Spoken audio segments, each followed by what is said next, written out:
Hey kids, what's up, Sally? Hi, y'all. Hi, Vinny. Not much. I've missed you guys. I wish we could see each other more often. And I really wish we could come back to KFC and Sunday school class. Aw, I miss you too, Vinny. But guess what?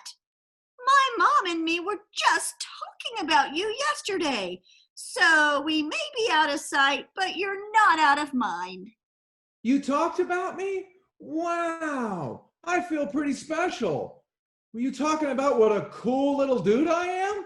And how it's just not the same when I'm not here? And how I make KFC more fun? Well, not exactly. Actually, no. I don't think we said any of that. Hmm. Well, you should have. Maybe so. But what happened is we were doing some yard work and came across some gross spiders, and it made me think of you. You came across some gross spiders and you thought of me? Is that supposed to make me feel special?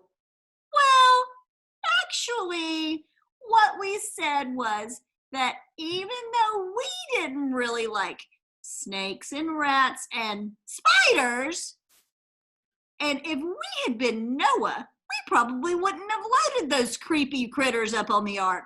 But you actually like them, right? Well, that's right, Sally. Have you ever seen a spider spin a web? It's one of the coolest things I've ever seen.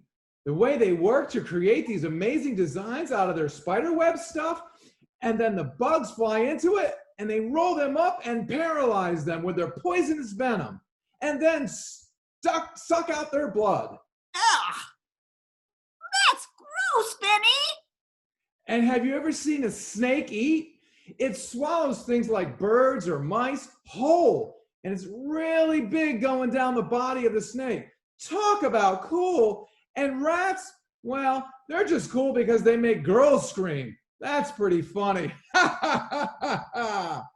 Gross. Benny, you're such a boy. You say that like it's a bad thing. God made boys just like he made snakes and spiders and rats. You know what God said after everything he made, don't you? Yeah, it was good. I know he said that. It's just hard for me to believe that he said that about spiders and snakes and rats. But I guess he did. Well, I'm glad you thought of me anyway, even if you only thought of me when you were talking about spiders. Hey, I was just wondering when you were going to return that Nintendo Switch game you borrowed from me weeks ago. Oh no, I forgot. I'll have my mom drop it off at your house next week. I promise. What? You said you would give it back 3 weeks ago. That's my favorite Spider-Man game, and you've had it for like a month. You promised me. When I let you borrow it, you said that you would give it back the next week. Sorry. You don't have to be so impatient. Besides, I just said I promise I'll give it back next week. Well, that promise is starting to not mean very much to me. You know, you really shouldn't throw that word out there like that all the time, like it doesn't mean anything. A promise is your word, and you keep breaking it. And that makes it hard for me to trust you again. What? You don't trust me? Well, to be honest, not really. Not right now, anyway. You've been lying to me about this for a month now. You say you promise, and then every week you don't do what you say you're going to do. You're breaking that promise. Oh, I guess I never really thought about it. I just forget about it. It doesn't seem like that big of a deal to me. Well, it should. A promise is a big commitment to do what you say you're going to do. And you shouldn't say it at all. I should be able to trust you that you would do what you say you're going to do. You know the story of Noah? God made Noah a promise to save Noah and his family if he built an ark and did everything God told him to do. That's right, Vinny.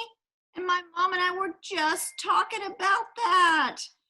That Noah did everything exactly like God told him to. Everything. He built the ark just right.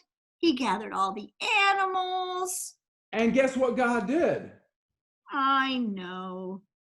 He kept his promise. That's right. God always keeps his promises. We know we can trust God to always do what he says he is going to do. There are tons of examples in the Bible of God's faithfulness. He keeps his promises, unlike someone else I know. Yeah, he did, didn't he? And I didn't. Did I? Well, we're only human and we all make mistakes, but that's why you shouldn't just throw that word out carelessly like it isn't important. You should just say what you're going to do and just do it.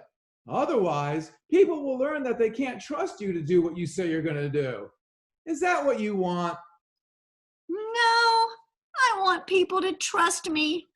I just forget sometimes. Benny, I'm sorry I keep forgetting to bring back your game. I'm going to try my very, very best to remember to bring it next week. Okay? I forgive you. And maybe next week you won't forget. Thanks, Benny. You know, I love the story of Noah. Maybe because I love animals so much. Isn't it great that we have all the wonderful Bible stories to help us know God? It really is, Sally. And it's good to know that God keeps his promises. In fact, he promises to care for us through all the hard times in life. And I think right now is one of those times. He's helping us to continue to be together in a new and different way to help others. Even though things are still a bit uncertain with the virus, he's still right here with us. And he's going to be here even when we go back to school, face to face or online. He will help us through it. Right again, Vinny. That makes me feel better because, well, unlike me, God will always remember to keep his promises. Exactly. Well, I'll see you soon, Sal. Bye, kids. Bye, Vinny. Bye. Bye. Bye Bye. bye. Bye.